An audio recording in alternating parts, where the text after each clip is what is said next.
चलो फिर से सुनो। क्षारकों के उपयोग, usages of bases, sodium hydroxide NaOH, caustic soda, साबुन, कागज, अपमार्जक के निर्माण में, पेट्रोलियम शोधन में, कपड़ा निर्माण उद्योग में, कैल्शियम हाइड्रोक्साइड CaO2, चूने का बुझा हुआ चूना, ठीक है, व्यंजक चूर्ण, ब्लीचिंग पाउडर, सीमेंट, प्लास्टर और मोटार के निर्माण में किया जाता है। चमड़ा उद्योग में अम्लीय मृदा जल एवं गंदे नालों के उपचार में कैल्शियम हाइड्रोक्साइड का यूज किया जाता है। और जो प्लास्टर होते हैं, प्लास्टर और पेरिस में भी किया जाता है। मैग्नीशियम हाइड्रोक्साइड MgOH2, इसके जलीय विलयन को मिल्क ऑफ मैग्नीशिया कहा जाता है। प्रति अम्ल एंट एसिड के रूप में, अवशेष जल वेस्ट वाटर के उपचार में, और मैग्नीशियम हाइड्रोक्साइड इनों में भी पाया जाता है। अग्निरोधक फायर रिट्रेडेंट के रूप में किया जाता है। कैल्शियम ऑक्साइड औषधीय उपयोग में CaO, बिना बुझा हुआ चूना, औषधीय उपयोग में कीटाणुनाशक, सीमेंट, कागज, उच्च श्रेणी के इस्पात के निर्माण में, और कास्टिक सोडा के निर्माण में कैल्शियम ऑक्साइड का किया जाता है यूज। मैग्नीशियम ऑक्साइड मृदा, भूजल एवं पेयजल के उपचार में, ठीक है। विद्युत केबलों में ताप रोधक के रूप में, इंसल्टर के रूप में, प्लाज्मा टीवी के डिस्प्ले पर सुरक्षात्मक लेपन, प्रोटेक्टिव कोटिंग के रूप में मैग्नीशियम ऑक्साइड का यूज किया जाता है। पोटेशियम हाइड्रोक्साइड, कास्टिक पोटास, क्षारीय बैटरियों में विद्युत अपघटय के रूप में, और साबुन बनाने में, शैम्पू में, मृदु साबुन में एवं शेविंग क्रीम के निर्माण में पोटेशियम हाइड्रोक्साइड का यूज किया जाता है। क्षारकों के रासायनिक गुण और धर्म, धीरे धीरे बोलो। धातुओं के साथ अभिक्रिया, रिएक्शन विथ मेटल्स, ठीक है। अभिक्रिया करके सामान्यतः क्षारक के साथ अभिक्रिया करके सामान्यतः लवण एवं हाइड्रोजन गैस का निर्माण करते हैं, परंतु सभी क्षार धातु अभिक्रियाओं में ऐसा होना आवश्यक नहीं है। 2Al2 एल्युमिनियम धातु है, NaOH सोडियम हाइड्रोक्साइड क्षारक, और H2O जल है। क्या मिला इससे? सोडियम एल्यूमिनेट लवण और 3H2 हाइड्रोजन, 2NaAlO2। अम्लों के साथ अभिक्रिया, रिएक्शन विथ एसिड्स, क्षारक अम्लों के साथ अभिक्रिया करके लवण एवं जल का निर्माण करते हैं, इसे उदासीकरण अभिक्रिया भी कहते हैं। जल के साथ अभिक्रिया, रिएक्शन विथ वाटर, क्षारक एल्केली को जल में घोलने पर वह हाइड्रोक्सिल तथा हाइड्रोजन ऑक्साइड उत्पन्न करता है। NaOH, H2O, Na+OH, ठीक है। सोडियम को क्या कर रहा है, वो ले रहा है, और आयन को क्या कर रहा है, वो ऑक्साइड, हाइड्रोक्साइड आयन को वो क्या क्या उत्पन्न किया इसमें, Na और OH, KOH, H2O, K और OH, K+OH। अम्ल को कैसे पहचानेंगे? जिस यौगिक कंपाउंड के आगे हाइड्रोजन है तो उससे पहचानेंगे कि क्या है, ये अम्ल है।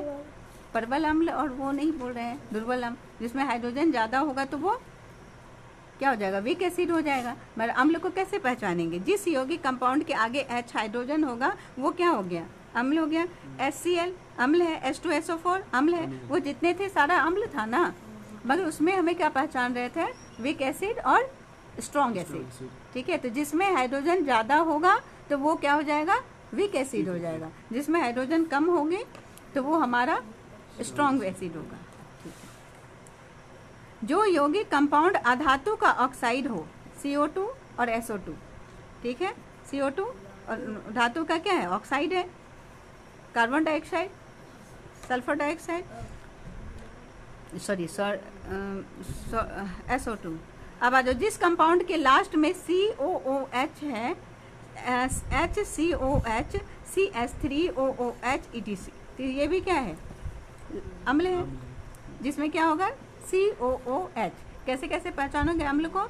जिसमें हाइड्रोजन होगा, पहले क्या होगा, हाइड्रोजन होगा, H होगा, और जो अधातु का ऑक्साइड होगा, ठीक है। और जिस कंपाउंड में लास्ट में COOH होगा वो क्या है, अम्ल है। अब चलो देखो कैसे पहचानेंगे। HCl, इसमें क्या है, H है, तो ये क्या हो गया, acid. H3PO3 acid, H3PO2 acid, HBr, HL, H2CO3, H2S, H2O, H2SO4, H2OHOH, H2SO4, H2SO4, ये 2 बार लिखा गया। H2SO3 HNO3 H3PO3 H3PO2 H2CO3 HNO2 H3BO3 CO2 SO2 NO2 SCOOH CH3 COH C2H5 COH C3H7 COOH। क्या हो गया? तुम सूर्य लिखा, सूर्य एक है, 2 बार आ गया है सूर्य, है ना, तो एक ही लिखना है, 2 नहीं लिखना है। वो तो हवा है, हाँ हवा और पवन भी 2 बार दे दिया है, वायु एक ही चीज़ हुआ ना, है ना, तो एक ही बार लिखेंगे और एक ही में ये सारा मिक्स कर देंगे, ठीक है। चलो आगे देखो। अब यहाँ देखो क्या हम लोग पहचाने, जिस यौगिक में, जिस यौगिक में के आगे हाइड्रोजन होगा क्या होगा, वो अम्ल होगा। तो इसमें हाइड्रोजन किस में है, ये सब में हाइड्रोजन है यहाँ तक, तो ये पहला पहचान हो गया कि ये सारा अम्ल है। दूसरा क्या था, जिसमें अधातु का ऑक्साइड होगा, तो अधातु का ऑक्साइड इसमें किस में है, CO2 SO2 NO2 धातु का ऑक्साइड है, तो ये क्या हो गया, ये भी हमारा अम्ल है। और कैसे पहचाने, जिसमें ऑक्साइड है। फिर जिस कंपाउंड में COOH रहता है, COOH रहता है, तो वो भी क्या होता है, अम्ल होता है। तो COOH, तो ये सब क्या है, हमारा एसिड है। ये पहचान की तरीका ये रहता है कि आप कुछ दे देगा क्वेश्चन, है ना, निम्नलिखित में से पहचाने कि अम्ल कौन सा है, पहचान लेंगे। जिसमें पहले H रहेगा तो अम्ल हो जाएगा, या नहीं रहे, CO2 रहे, SO2 रहे, NO2 रहे, जिसमें ऑक्साइड हो तो वो क्या हो जाएगा, अम्ल हो जाएगा। या फिर जिसके लास्ट में COOH रहेगा तो वो अम्ल हो जाएगा। इस तरह से पहचानेंगे। अब क्षार को कैसे पहचानेंगे, क्षार को पहचानने, या क्षार को कैसे पहचाने, अब पहले पढ़ो फिर बताते। जिस कंपाउंड के लास्ट में OH हो वो क्षार होगा, ध्यान रखना। जिस कंपाउंड के लास्ट में COOH रहे तो वो एसिड होता है, और जिस कंपाउंड के लास्ट में OH रहे तो वो क्षार होता है। जो यौगिक कंपाउंड धातु का ऑक्साइड हो, जो यौगिक कंपाउंड धातु का ऑक्साइड हो, Al2O3 FeO3, क्लियर है। अब आ जाओ, तो अब इसमें क्या पहचानोगे, Li लिथियम OH, ठीक है। तो ये क्या है, क्षार है। NaOH CaOH2 KOH CSOH MgOH2 BaOH Al2OH3 सब में OH है, तो ये क्या हो गया, सारा बेस हो गया, क्षार हो गया।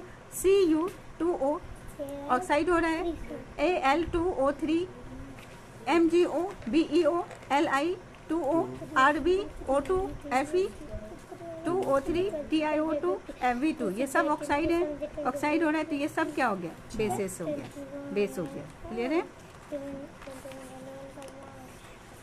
अब आ जाओ pH स्केल क्या है।